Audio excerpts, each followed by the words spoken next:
Oke, selamat sore. Selamat datang kembali di mata kuliah pemrograman Python. Ini pertemuan kita yang ketiga.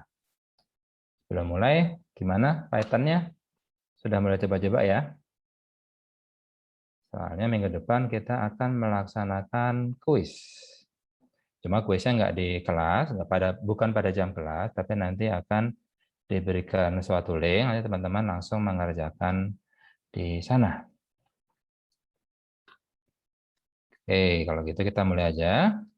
Di pertemuan kedua minggu lalu kita bahas tentang jenis data dan operator. Nah, teman-teman pasti masih ingat, yang minggu lalu kita sudah bahas itu adalah ada bilangan integer, kemudian ada bilangan pecahan, dan juga ada bilangan boolean.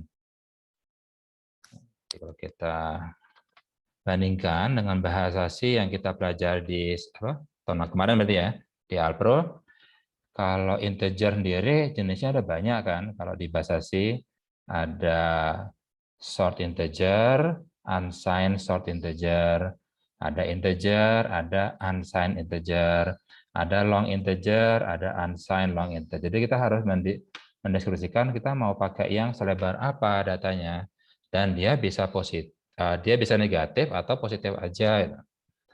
Terus yang bilangan pecahan pun juga ada berapa jenis, ada yang pecahannya yang kecil-kecil aja, tapi ada juga yang pecahan bisa nyimpan sampai panjang. Nah, mungkin sekedar flashback ke mata kuliah Alpro, teman-teman pasti sudah pernah dibahas tentang ada yang namanya atau istilahnya operan.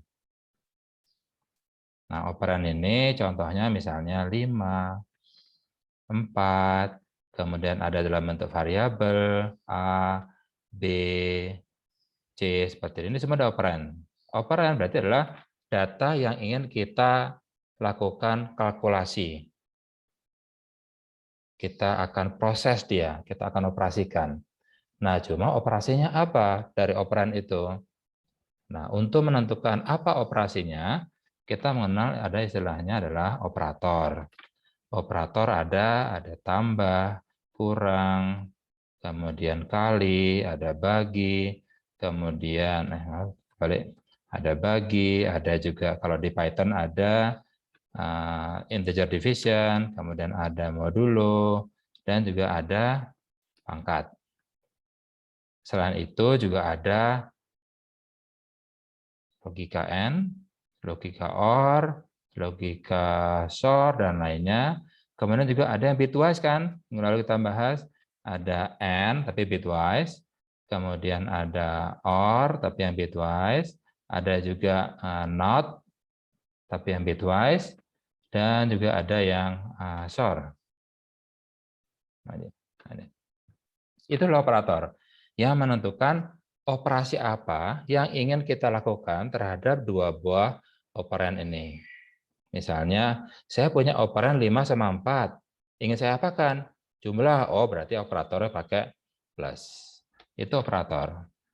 Nah, kemudian ada lagi istilahnya adalah expression atau ekspresi. Nah, expression itu adalah gabungan antara operand dengan operator. Nah, karena operator membutuhkan dua buah operan, jadi pasti dia modelnya seperti ini. Misalnya 5 dikali 3, ini expression. Kemudian 2 and 3, ini juga expression. Jadi expression adalah gabungan antara dua buah operan dengan operatornya. Nah, terakhir ada yang namanya statement. Statement itu adalah satu kalimat utuh yang bisa dipahami oleh bahasa pemrograman. Kalau misalnya 5 kali 3, ini bahasa pemrograman bilang ini belum komplit. Kenapa? Ya soalnya 5 kali 3 itu diapain? Apakah mau ditambahkan dengan 2, atau mau disimpan ke satu variabel? Nah, baru kalau dia sudah lengkap, baru dianggap sebagai statement. Contohnya misalnya A sama dengan 2 pangkat 4. Nah, ini disebut sebagai statement karena dia komplit sudah. bahasa pemrograman tahu saya harus ngapain ini. Oh, saya harus adalah 2 pangkat 4 dulu, baru kemudian hasilnya disimpan ke variabel namanya A. Oke, jadi ada operan, operator, expression, dan statement. Kalau yang minggu kita bahas itu baru operan sama operator saja. Nah, kemudian di minggu lalu kita juga melakukan, teman-teman ya, melakukan apa? Feedbacknya dalam bentuk Google Colab dan juga kuisnya. Kita coba yang Google Colab dulu.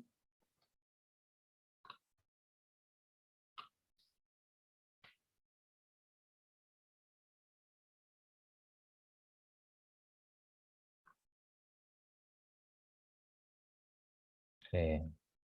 Pertama kita akan belajar tentang bilangan integer. Nah, di line yang pertama kita mendeklarasikan satu variabel namanya A dan kita beri nilai 10.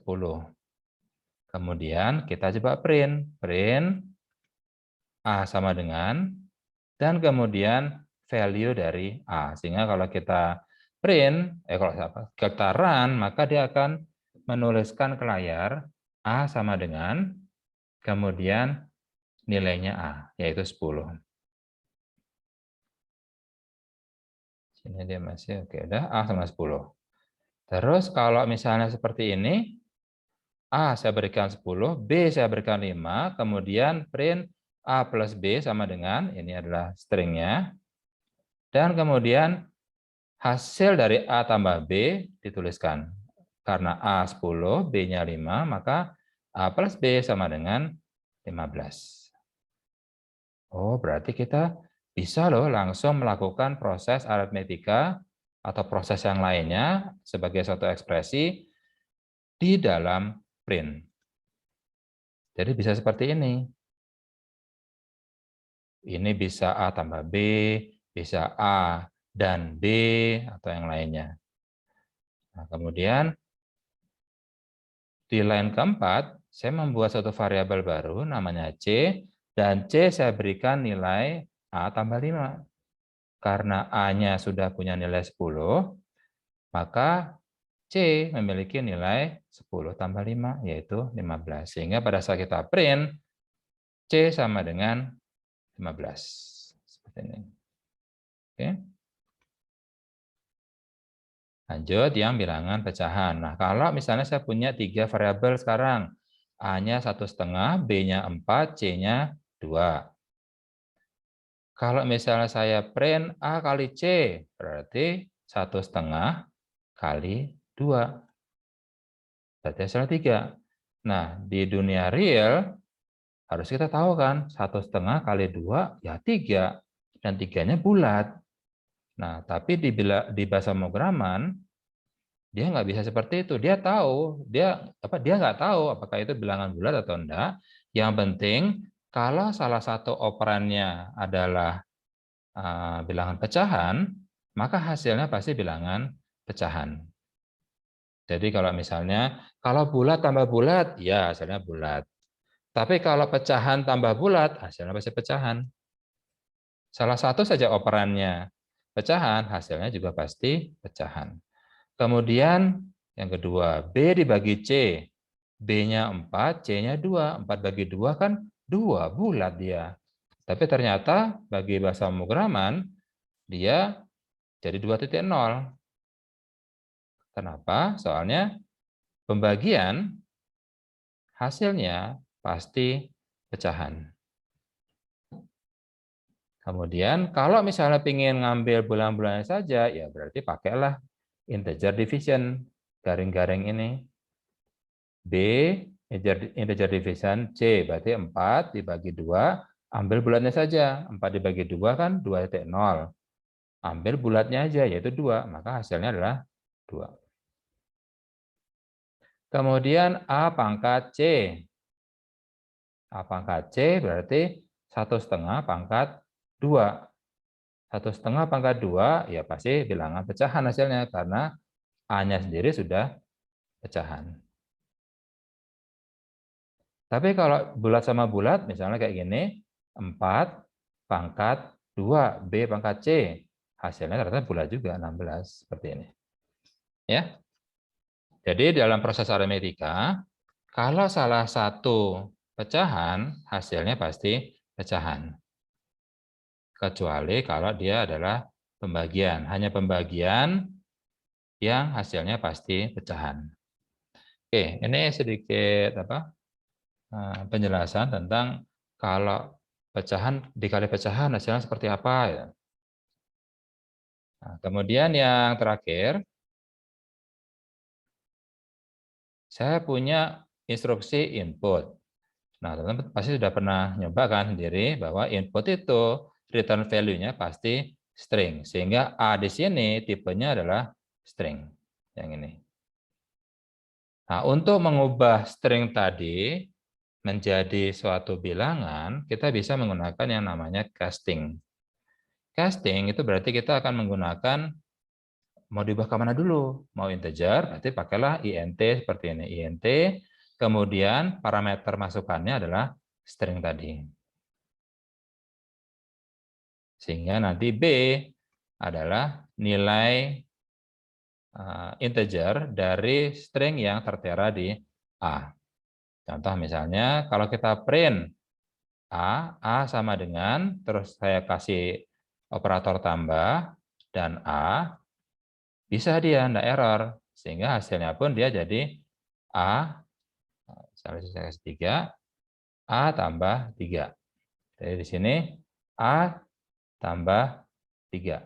Tambah ini berarti dia adalah menggabungkan, atau istilah kerennya concatenate, menggabungkan dua buah string. Kalau kita menggunakan plus di sini. Tapi syaratnya dia harus string sama string, baru bisa di-concate. Kalau dia string tambah suatu bilangan angka, error dia. Contoh misalnya seperti di sini, B adalah bilangan integer. Kalau saya ganti seperti ini, dia error. Kenapa? Soalnya sebelah kirinya adalah string, tapi sebelah kanannya, operan keduanya, itu angka. Nggak mau dia. Jadi kita hanya bisa seperti ini. Oke, nah itu sedikit untuk yang feedback, yang buat teman-teman bisa tahu, oh minggu kedua itu Pak Bukit ternyata cuma ngomongin gini aja, panjang lebar 1 jam ngomongnya ternyata cuma gini doang. Nah, sekarang kita coba untuk kuisnya. Review quiz. Oke. Hasil dari code ini adalah A5, B5, print A plus B. Hasilnya adalah 10. Integer, karena A-nya 5, B-nya 5, integer tambah integer, hasilnya adalah integer. Tapi kalau A-nya 5,0, maka hasilnya adalah pecahan 10,0. Kemudian kalau dia dibagi, kalau dibagi sih pasti hasilnya pecahan, dia jadi 1,0. Terus kalau yang ini, input, user dibilang akan menginput 5. 5 itu string. Cuma dia di casting pakai integer. Sehingga A berisi numerik atau nomor atau angka 5. Bukan string 5, tapi angka 5, karena sudah di casting di sini. Nah, kemudian A tersebut di casting lagi menjadi bilangan pecahan. Sehingga B itu hasilnya menjadi 5,0. Oke. Nah, ini tentang jenis bilangan.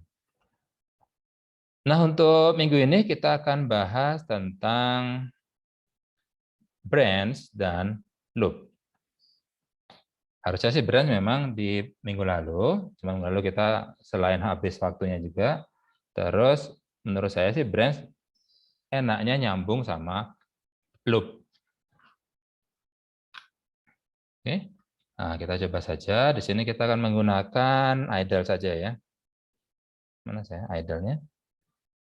Oh, hilang. Idle.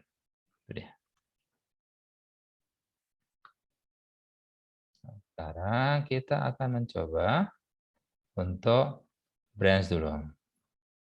Nah, kalau di bahasa C, kita mengenal branch itu ada 2 jenis kan?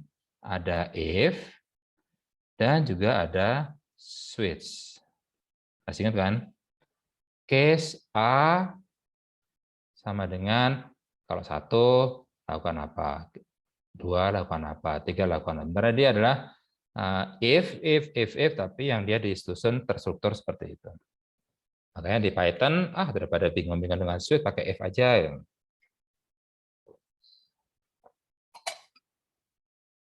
Nah, kemudian kalau di C adalah seperti ini.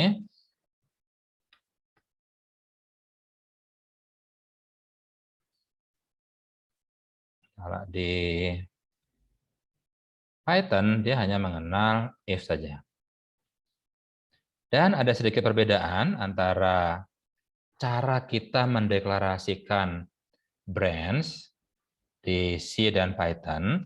Kalau di C, kita biasa melakukan seperti ini kan, if, kemudian Boolean expression, jadi di sini harus ada expression, bukan statement, tapi expression, jadi seperti ini modelnya, tapi yang Boolean.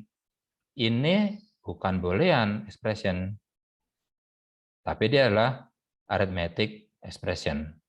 Boolean expression itu berarti expression yang hasilnya kalau tidak true, ya false. Jadi expression di sini dia harus kalau tidak true ya false. Kenapa? Soalnya nanti if di sini dia akan ngecek kalau ini true, maka lakukan ini.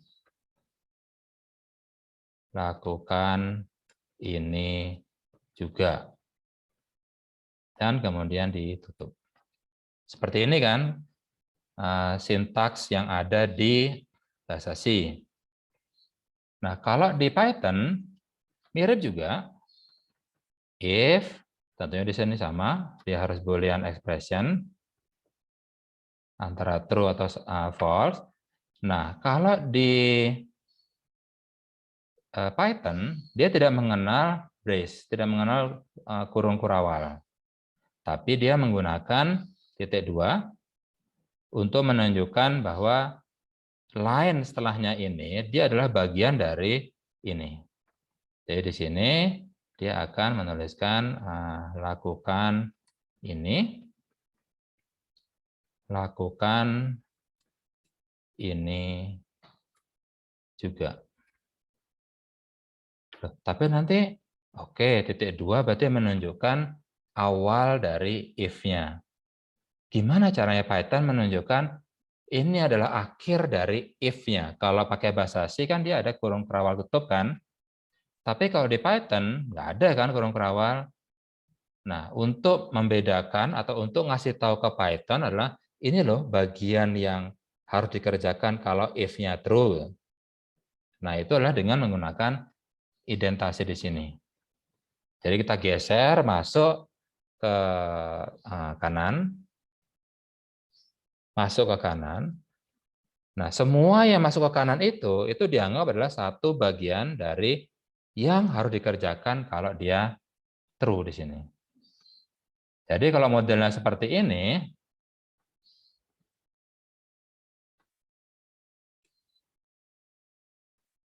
maka kalau Boolean expression-nya true, Python akan mengerjakan dua yang ini. Tapi kalau false, dia nggak akan mengerjakan. Langsung dia lompat ke sini. Karena ini dianggap di luar dari if. Karena dia identasinya sudah mentok ke kiri. Nah, ini yang membedakan antara sintaks atau cara penulisan di C dengan Python. Jadi makanya di sini harus hati-hati dengan indentasi. Jangan dibikin seperti ini. Bingung dia. Atau mungkin malah error karena dia nggak boleh ini satu level sama if. Harus dikasih minimal satu space. Tapi kalau misalnya mau rapi ya biar kelihatan lah kasih berapa space kayak gini. Ya, nah itu cara kita menulis di Python. Kita coba saja. A sama dengan 5. Berarti saya membuat sebuah variabel namanya A, saya kasih nilai 5 ke dalamnya. Sehingga kalau saya print, dia akan mengeluarkan 5. Oke, ingat ya, ini pertemuan pertama kita loh. Nah, sekarang kita coba pakai if.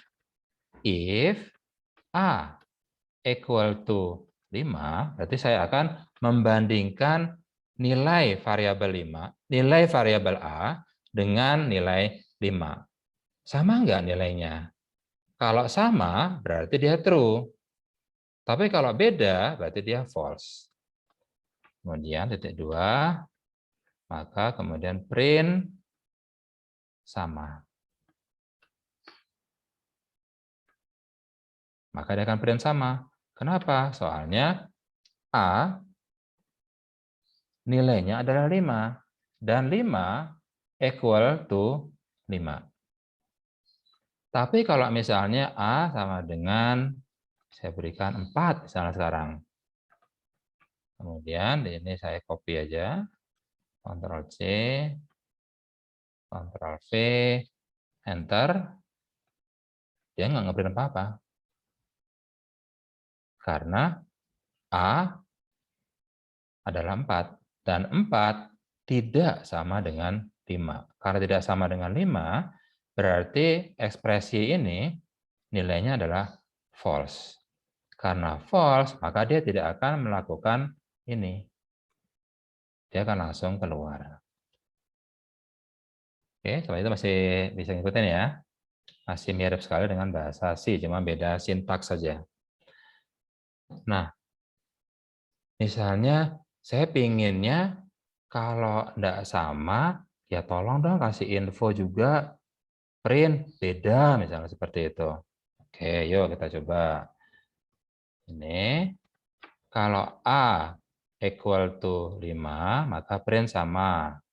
Terus, kalau tidak, berarti else, titik 2 juga, maka print beda. Bentar, bentar. Baru sekarang dia ngasih respon. Oh, beda printnya. Kenapa beda? Karena A adalah 4. 4, dicek sama dia, apakah 4 sama dengan 5? Oh, enggak, 4 kok sama dengan 5. Karena berbeda, maka ekspresi di sini nilainya adalah false. Karena false, maka dia tidak mengerjakan yang ini. Tapi dia mengerjakan yang else-nya sekarang. Kalau enggak, maka print beda. Jadi kan else itu maksudnya kalau enggak, ya tolong dong print beda. Lakukan yang ini. Gitu. Maka dia tulis beda. Nah ini if dan if else di Python. Nah gimana kalau misalnya kita punya struktur cabang atau nested if. Contoh misalnya yang paling sederhana aja, nilai. Kita ingin mengubah nilai mahasiswa menjadi suatu grade. Grade-nya itu bisa A, bisa B, atau AB, atau yang lainnya. Kita coba aja. Contoh misalnya, kita pakai aturan penilaian yang ada di value. Pertama adalah start. Kemudian, cabang. Apakah, maaf. Sebelumnya harus nanya dulu. Tolong masukkan nilainya. Apakah nilai lebih besar daripada 80?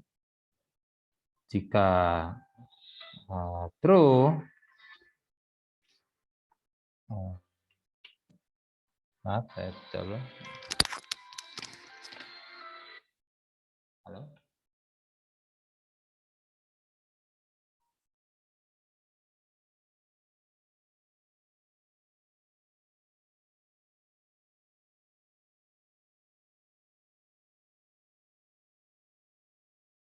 Mengganggu kita. Oke, ini kan branch. Dicek apakah nilai yang dimasukkan oleh user tadi lebih daripada 80. Jika true, maka print A. A kan dari 80 A dong. Keren. Tapi kalau enggak, kita cek lagi apakah nilainya di atas 75. Jika true, maka print AB. Tapi kalau masih false juga, ya berarti cek lagi apakah nilainya lebih daripada 70. Kalau true di sini, maka nilainya adalah B. Tapi kalau false, maka cek lagi apakah nilainya lebih daripada 60. Kalau true, maka nilainya adalah BC. Kalau enggak, kalau false, jadi 60 aja enggak nyampe, ya nilainya adalah C misalnya. Dan kemudian jangan lupa N.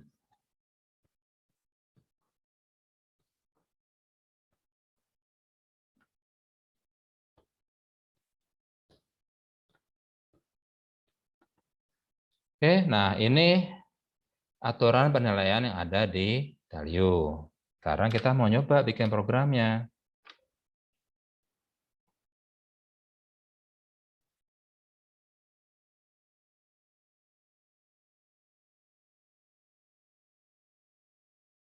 Oke, masih kelihatan ya. Pertama adalah tolong masukkan nilai. Oke, kita masukkan nilai.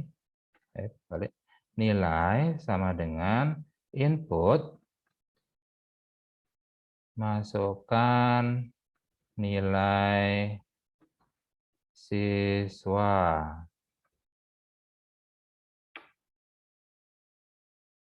Seperti ini.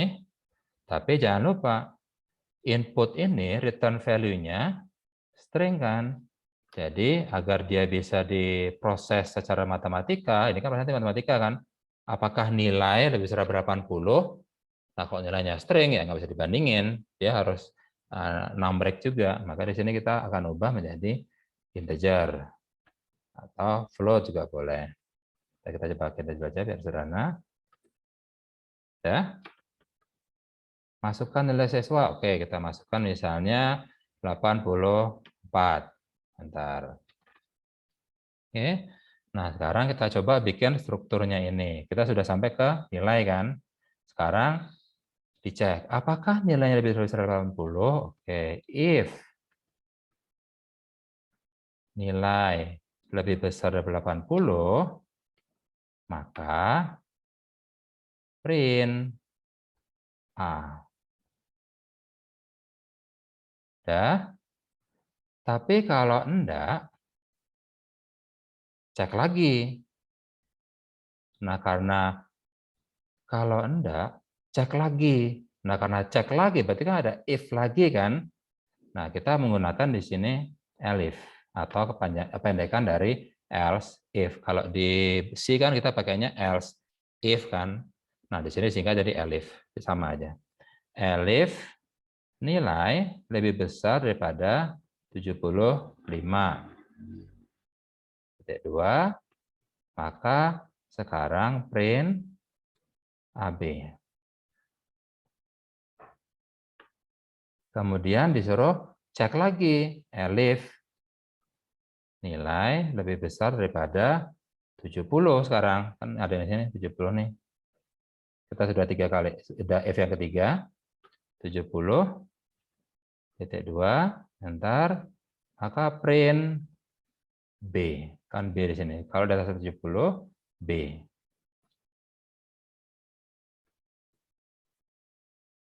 Oke.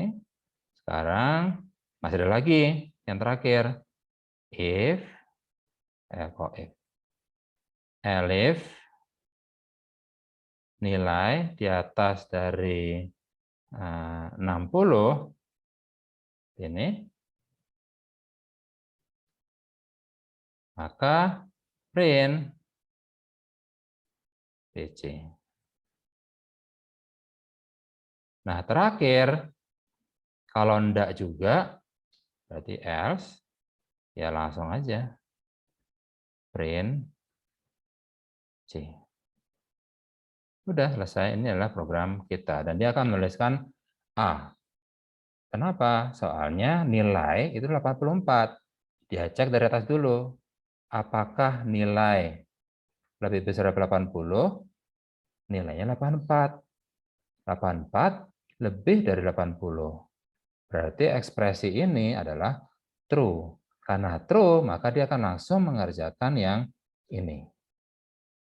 Karena sudah ketemu satu yang true, dia tidak akan lagi ngerjain yang elif, else ini.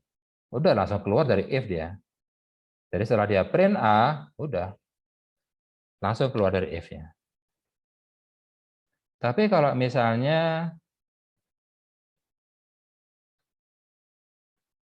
nilainya kita ubah, misalnya sekarang adalah 77. Seperti ini. Sekarang kita copy lagi program ini, Ctrl C, Ctrl V, Enter. Nah, karena dia menuliskan AB. Kenapa AB? Yuk kita coba telusuri. Nilainya ada 77. Yang pertama, dia ngecek apakah nilainya lebih dari 80. Nilainya 77. 77 lebih besar dari 80? Oh, enggak. Berarti ekspresi di sini, dia return value-nya adalah false. Karena false, dia tidak mengerjakan ini. Tapi dia lanjut ke cabang berikutnya. Dia nyoba yang ini. Yuk dicoba. Apakah nilai lebih dari 75? Nilai 77. 77 lebih dari 75. Benar, true. Berarti ekspresi di sini true. Sehingga dia akan mengerjakan yang print AB. Karena sudah ketemu yang true, ya dia nggak akan mengerjakan ini, dan ini. Udah langsung keluar, print AB udah beres. Oke, kita coba lagi sekarang model yang nilai yang lain. Bentar, misalnya sekarang 61 misalnya. Ya, kita copy, paste, dan enter. Dan dia memprint BC. Yuk kita coba telusuri. Apakah 61 lebih dari 80? False. Apakah 61 lebih dari 75? False juga. Apakah 61 lebih dari 70? False juga. Apakah 61 lebih dari 60? Oh, ini baru true. Karena true, maka dia akan ngeprint BC, terus dia tidak akan kerjaan yang ini. Keluar langsung dia. Maka dia hanya menuliskan BC, terus udah selesai. Sekarang kita coba lagi. Sekarang misalnya dapat, ya amit-amit lah ya, 25 misalnya. Ctrl C, Ctrl V, Enter. Nah, langsung dia keluarnya C, karena tidak ada nilai yang true di sini. Karena nggak ada nilai yang true, maka dia langsung masuk ke else. Ya udahlah, kalau nggak ada yang mau ngakuin, dilempar ke saya aja else-nya ini. Sehingga dia akan men-print C. Oke, itu tentang if. Jadi if, ada elif, ada else juga. Jangan lupa setiap kali if, di dalam if dia adalah boolean expression, dan kemudian untuk mengawali dari yang harus dikerjakan oleh if adalah titik 2, dan kemudian jangan lupa identasinya. Soalnya kalau nggak pakai identasi, dia error. Contoh misalnya seperti ini. If nilai lebih dari 80, titik 2, enter, print. Nah, dia akan bilang expected indented block. Jadi dia mengharapkan ada yang di indentasi, geser ke kanan. Seperti itu. Oke, ini if-nya masih sangat mirip dengan yang di bahasa C, cuma beda cara penulisan atau sintaksnya beda. Ya. Oke, sekarang kita masuk ke materi keduanya, yaitu tentang loop.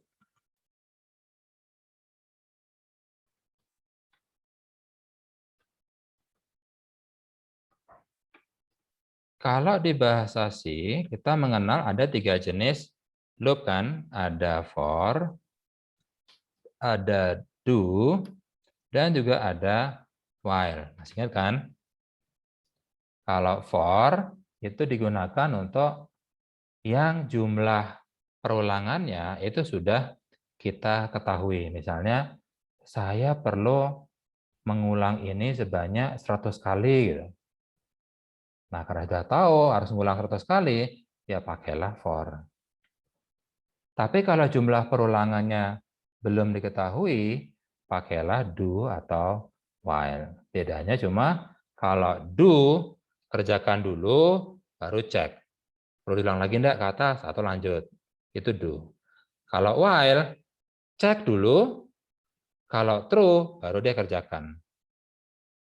Kemudian setelah selesai satu bloknya, ngecek lagi. Apakah perlu saya kerjakan lagi enggak nih blok ini? Kalau masih perlu, ya kerjain lagi. Cek lagi. Kalau ternyata sudah nggak perlu, keluar dia ke bawah. Nah, itu while. Nah, kalau di Python, dia hanya mengenal for dan while. Sedikit lebih sederhana. Oke. Nah, kita coba sekarang. Nah, kalau di bahasa C, kita kan biasanya menggunakan ini kan, for, kemudian counternya, misalnya kita pakai I sebagai counter perulangan, yang di for itu. I mulai dari 0.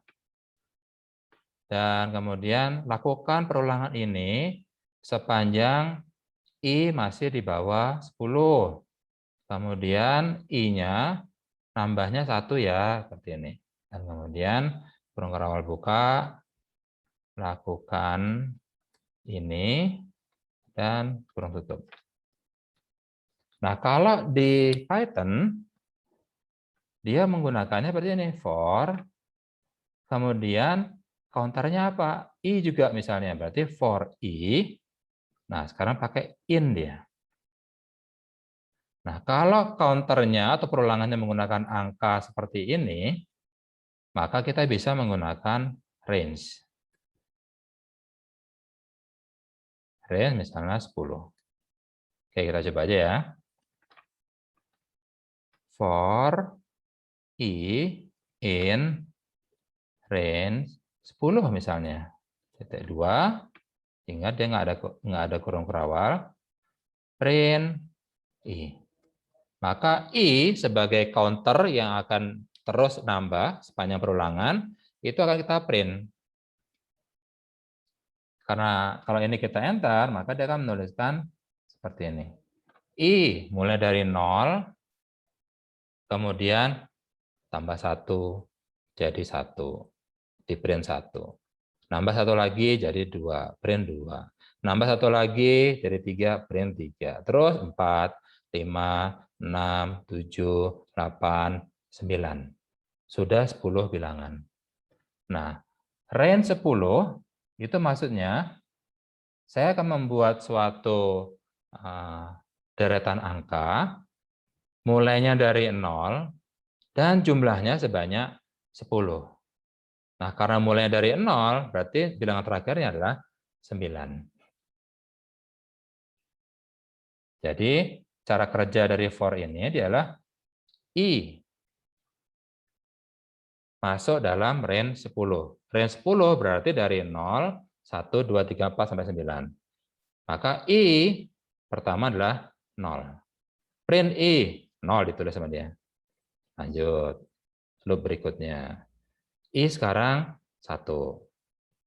Print I, 2. Print I, 2. 3, 4, 5, sampai 9. Makanya kalau kita print I lagi di sini, dia tetap 9. Kenapa? Soalnya range 10 itu sudah langsung menentukan bahwa mulai dari 0, akhirnya adalah 9. Karena dia harus ada 10 value. Tapi kalau misalnya for I in range, misalnya 4. Kemudian kita print I, maka dia range 4, dia akan menghasilkan 4 buah value, 0, 1, 2, 3. 4 value. Maka begitu di print, hasilnya seperti ini, 0, 1, 2, 3. Ya, bayang ya. Tapi kalau misalnya saya nggak mau mulai dari 0, looping saya itu harus mulai dari 2 misalnya. Ya, boleh. Berarti kita pakai opsi range yang berbeda. For I in range. Nah, sekarang di sini kita kelihatan kan range. Kalau cuma satu angka, maka dia menunjukkan stopnya. Tapi kalau 2 angka, dia menunjukkan start mulai berapa, stopnya berapa. Jadi kita perlu 2 angka sekarang. Mulai dari berapa? Oh, 2. Oke, 2. Terus stopnya di mana? 10. Oke, 10. Maka begitu di print I, hasilnya seperti ini. 2 mulainya, bukan lagi 0, tapi langsung dari 2, 3, 4, 5, 6, 7, 8, 9. Jadi stop dia di 9. Jadi bukan lagi 10 value, tapi 10 itu jadi stopnya sekarang. Angka bedanya sama tadi ya. Kalau tadi kan range 10, oh berarti dia ada 10 value. Dari 0 sampai 9. Tapi kalau 2, range 2,10, nah berarti bukan 10 value, tapi mulainya dari 2, tapi ya 2, 3, 4, 5, 6, 7, 8, 9. Karena 10 itu udah stopnya. Oke, kita coba yang lain. For I in range 5,6 misalnya seperti ini. Kira-kira apa yang keluar? 5 aja dia. Karena begitu dia mau nyoba 6, nggak mau dia, oh 6 itu kan udah di luar dari saya. Dan I, nilai terakhir I itu tetap 5. Oke. Nah, kalau di bahasa C kan bisa gini. Jadi ini saya steppingnya itu dia bukan 1, tapi kita bisa ubah ini loh, I sama dengan I tambah 3. Jadi steppingnya 3, 3. Oh, di sini juga sama. Tinggal di range-nya kita ubah. For I in range, mulai dari 5, stopping-nya adalah 30, dan stepping-nya adalah misalnya 4 atau 5 misalnya. Print I. Maka dia akan nge-print mulai dari 5 sebagai starting-nya, kemudian stepping-nya 5. Berarti 5 tambah 5, 10. 10 masih di bawah 30 kan? Print. 10 tambah 5 sekarang, jadi 15. 15 masih di bawah 30 kan? Masih, print. 20 masih, 25 masih. 25 tambah 5, 30. Oh, udah 30, nggak boleh. Jadi dia, I terakhir adalah 25. Sehingga kalau kita print I, ya nilainya tetap 25 tadi, bukan 30. Oke, ini tentang range.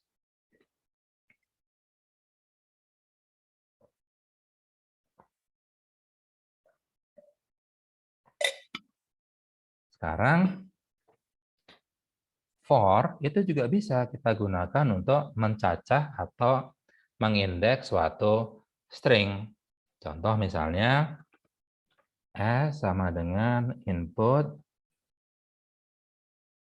masukkan suatu kalimat panjang. Ya, maka sini saya coba pada hari Minggu ku turut ayah ke kota. Dah. Maka kalau saya print S, kalimat itu akan di-print. Pada hari Minggu ku turut ayah ke kota. Oke. Nah, karena for di sini itu juga kita bisa gunakan untuk mengindeks range. Tadi kan range 10, dia langsung ada suatu, kalau di bahasa C kita belajar namanya array atau matriks. Nah, string itu kan sebenarnya juga array kan, cuma dia array of karakter. Dia bisa ngindeks 1 demi 1. Nah, makanya for di sini kita juga bisa digunakan untuk mengecek karakter per karakter. Contoh misalnya, saya ingin mencari ada berapa huruf A pada kalimat ini. Berarti for I in S sekarang. Karena S di sini dia sudah sebagai suatu array yang bisa dia indeks 1 demi 1. Jadi for I in S, karena S sama range hasilnya sama-sama array, dia bisa digunakan. Kemudian kita ingin agar code ini, program ini bisa mengecek jumlah huruf A. Jadi dia akan ngecek apakah ini A, huruf pertama adalah P besar, bukan. Apakah ini A? Oh iya, P, A di sini. Maka kita harus, hitung 1. Terus, D, bukan. A lagi. Hitung tambah 1 tadi, jadi 2. Nah, berarti kita perlu sebuah counter. Oke, berarti kita perlu counter dulu. Counter sama dengan 0. Jadi, masih ada 0 huruf A dalam kalimat. Kita coba lagi. For I in S. Nah, kemudian cek kan, kalau ini A, counternya nambah 1. Kalau ini A, counter nambah 1. Kalau itu if, berarti if ini pakai if I equal to A, seperti ini, maka counter sama dengan counter tambah 1. Ada yang salah. Kok saya pakai counter? Kan ini pakai count. Oke, ulangi lagi. Ctrl C, count tambah 1. Dah, tuh kok nggak ada yang ke-print sama sekali? Nah, kita nggak nyuruh print kok. Emang berapa sekarang? Coba print, count. Ada 5. Coba, benar nggak sih ada 5 huruf A di sini?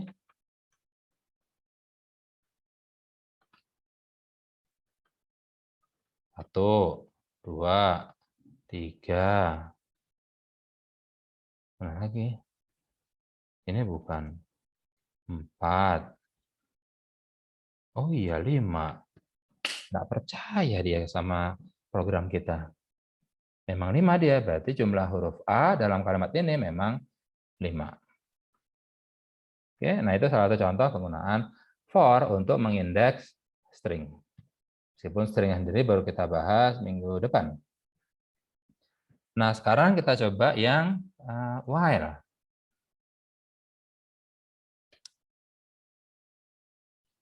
While sama seperti yang di C, ya dia akan ngecek dulu. Misalnya A, atau di sini count sama dengan 0 dulu, di reset. Kemudian while count lebih kecil daripada 10, ini titik 2, maka print count. Kemudian count sama dengan count tambah 1. Maka dia akan ngeprint mulai dari 0 sampai 9. Mirip seperti yang kita dapatkan kalau menggunakan for i in range 10. Print i. Hasilnya sama. 0 sampai 9. Hanya di sini pakai for, di sini pakai while. Cara kerjanya ya kita sudah telusuri pas di Alpro kemarin. Pertama adalah count nilainya 0. Apakah count lebih kecil daripada 10? Apakah 0 lebih kecil daripada 10? True. Karena true, maka dia akan mengerjakan ini. Print count-nya. Oke, 0. Terus count sama dengan count tambah 1. Count jadi 1. Balik lagi ke atas. Apakah 1 lebih kecil daripada 10? Benar. True masih. Karena true, maka dia akan print count-nya. Count jadi 2 sekarang. 2 masih true, jadi 3. 3 masih true, jadi 4. 4 masih true, jadi 5. 5 masih true, jadi 6. 6 masih true, jadi 7. 7 masih true, jadi 8. 8 masih true, jadi 9. 9 masih true kan? Print 9, count jadi 10. Count jadi 10, cek lagi ke atas. Apakah count lebih kecil daripada 10? Apakah 10 lebih kecil daripada 10? Oh, bukan. Count sudah 10. Dia tidak lebih kecil daripada 10. Sama mereka. Karena hasilnya false, maka dia nggak akan mengerjakan lagi ini. Langsung dia keluar dari looping while. Cuma yang membedakan, kalau kita print count, dia bukan 9, tapi nilai terakhir count adalah 10. Karena tadi di sini terakhir adalah 10, baru dicek apakah 10 lebih daripada 10, false. Tapi tetap count nilainya 10. Seperti itu. Kalau yang pakai for, i-nya tetap 9. Itu yang sedikit membedakan antara for sama while tadi. Oke, ada pertanyaan sampai sini? Jadi kita ada for dan while untuk looping, dan kemudian kita juga sudah membahas tentang if. Jadi nggak sebanyak yang ada di bahasa C, data type juga nggak sebanyak di C, control structure maksudnya branch atau loop juga nggak sebanyak di C.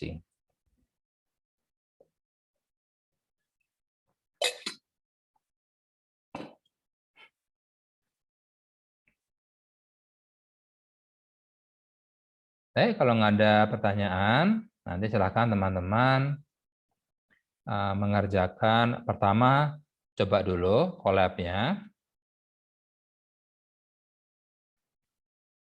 Di sini, collab ini fungsinya adalah untuk sebagai feedback atau reminder buat teman-teman. Oh, di pertemuan 3 ini yang dibahas Pak Bogi itu adalah ini saja key pointernya. Itu fungsi dari Google Colab ini yang saya berikan. Tapi untuk attendance, teman-teman diminta untuk membuat sebuah program kecil. Yang pertama adalah tanyakan dulu kalimat kepada user. Kemudian hitung jumlah spasi di dalam kalimat tersebut. Kalau tadi kan kita pakai hitung jumlah huruf A kan, kalau sekarang hitunglah jumlah spasi di kalimat tersebut. Dan kemudian print jumlah spasi dalam kalimat tersebut. Nah, nanti programnya dalam bentuk teks, diupload ke sini, ke LMS. Karena nanti di sini ada assignment, kalau diklik, di sini ada assignment. Oh, udah ada 2 yang submit, keren. Oke, jadi programnya dalam bentuk teks, bukan file, tapi teks, tulisan. Jadi teman-teman bisa bikin program dulu di sini, nyoba, udah benar. Kemudian tinggal di blok, Ctrl+C, kemudian Ctrl+V di LMS. Udah beres, cuma teks saja. Oke, itu aja dari saya. Nanti saya share juga salah satu Google Colab yang lain, yaitu untuk bubble sort. Teman-teman nanti bisa bermain di sana, mencoba melihat kenapa sih di bubble sort itu ada loop di dalam loop. Jadi kita punya inner loop dan punya outer loop. Kenapa bisa seperti itu? Nah, itu dibahas per tahap. Nanti kelihatan, oh pantesan dia loop dalam loop, karena memang ada looping, ternyata looping itu nggak selesai. Dia diulang lagi loopingnya, diulang lagi. Oh, berarti benar bisa aja looping dalamnya. Jadi loop dalam loop. Oke. Baik, itu aja dari saya. Terima kasih atas kehadirannya. Selamat sore semuanya. Sore, terima kasih Pak. Terima Ya, kasih. terima kasih semuanya. Terima kasih Pak. Pak, berarti tugasnya hanya itu, Makasih, Pak. Pak. Kenapa? Berarti tugasnya hanya itu, kan?